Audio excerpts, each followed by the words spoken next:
If you're not too worried about the inevitability of the big one, you are probably an optimist at heart.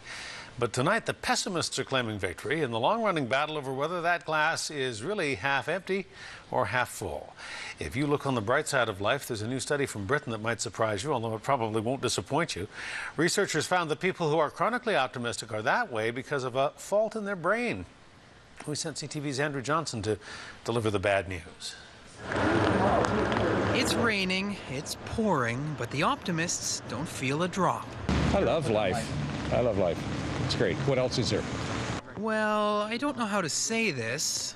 How's your frontal lobe feeling? It's fine.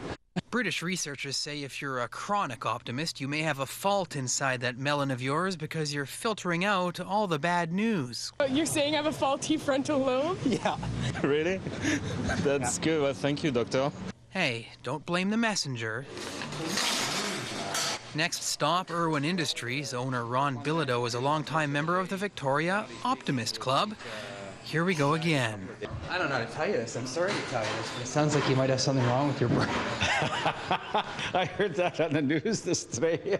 But Bilodeau isn't budging. If that's what it takes to be an optimist, hey, I'm happy to be an optimist.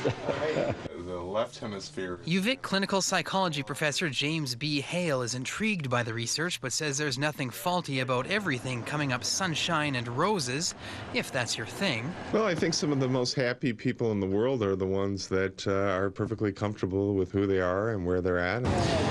Optimists won't have too much trouble finding a few positives in the research. The study shows having a positive attitude can lower stress and anxiety and promote well-being. So it seems looking on the bright side of life does have its benefits, unless you do it too much. Then you could run into that whole frontal lobe thing. Let's start over. It's the glass half full versus glass half empty, and how about it's okay where the glass is where it's at, and then when I'm out, I'll buy another drink. Or maybe we should just embrace our faults and smile. We live in the best country in the world, and being from Victoria, you live in the best part of the best country in the world. Even if it's raining. Andrew Johnson joins us now with more. Andrew, it looks like the researchers are making some pretty wild claims about what may happen if you're too positive.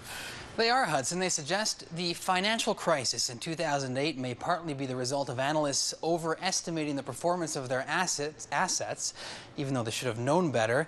And they suggest people who are too sure everything's going to be okay in life will be less likely to save for retirement or practice safe sex.